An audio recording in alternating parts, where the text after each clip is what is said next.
Speaking of impressive people in the ring, I'm very high on, and I think we all are starting to see the stars align. Penelope Ford, you know, is quietly such a consistent performer and well performer. And the announce team once again threw in stats that I had no idea that she's 16-1 in her last 17 matches. And I don't know anybody in the women's division that has a better record than that, other than when No, Sheeta, man. I guess It's Sheeta in her 20, last 17 20 and matches. 20-3 in her last 23 matches, 16-1 in her last 17. That tells me she should be ranked 1 or 2, period, with that. There's no doubt. I mean, especially when we're looking at a division that we're questioning who are going to be the challengers that are going to emerge. Who are some people Right. we're going to get behind, and not just for the women's championship, right? I think it's really important. I talked about this with Bonds on Friday night, but it's really important, SPD, that they start to add characters that have legitimacy, not just as world champ, a challenge Right. to Britt Baker, but to as people that you believe you want to get invested in, who Right. actually you want to see their match, you want to see a Penelope, you need to start to establish, hey, I want to see a Sheeta match. Hey, I want to see a Ty Conti match. Now Penelope Ford, I feel like they had that. And they still kind of do. I feel like this match was actually surprisingly. I mean, again, the women's match, picture in picture, really hurt this match for the majority of it. But I feel like Penelope Ford was hitting a little bit tonight. Like I feel like the crowd, like she looked like $1 million. She came very confident in the ring, confident. And knowing that she had the size advantage against Yuka here, you talked about it when she went against Julia Hart, SPD, and I know that maybe people didn't catch on to this like you did, but I saw it then, and after you mentioned it, I agreed with you. Penelope Ford when she's given those opportunities to sort of control a match, right? Sort of kind of be the general of where that match is going to go.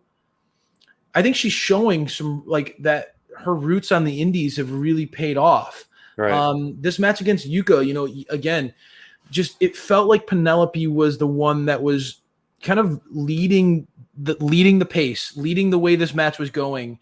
And Yuka ended up coming out looking great. Yuka's got a great personality. She's probably honestly, I enjoy her work quite a bit from the Joshi style, and that's not always my cup of tea. I know that a lot of people love that Maki Ito and the kind of the silliness but I actually kind of like Yuka's kind of dance, like her lighthearted approach to it.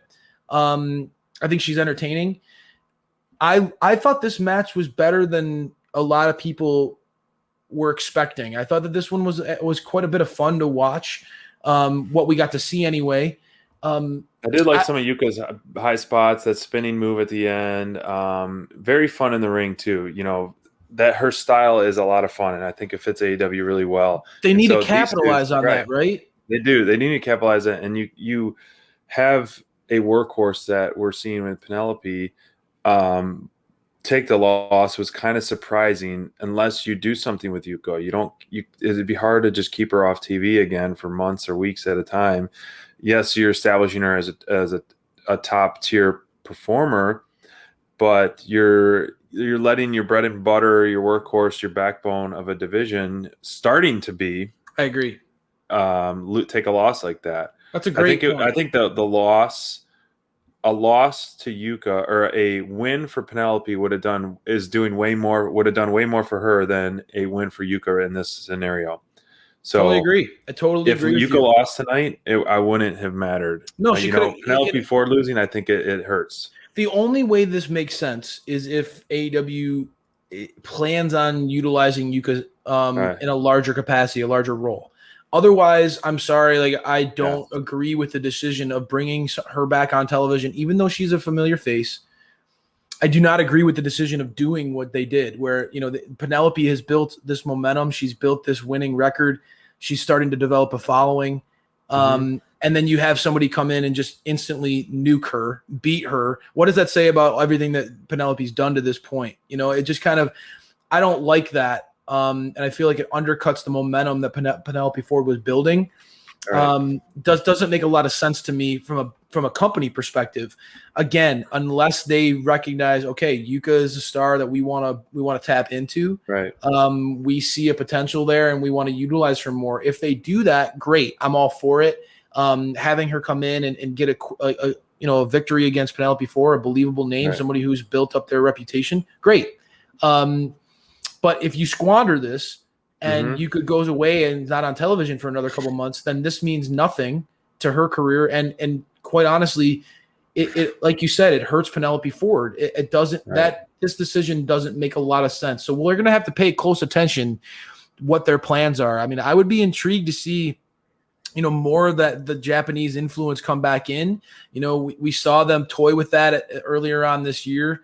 I'd be intrigued to see if they bring a Maki Ito back, if they bring Yuka in, if they Riho. Riho is somebody who I love in the ring. I think Riho, our first women's champion, really great great addition.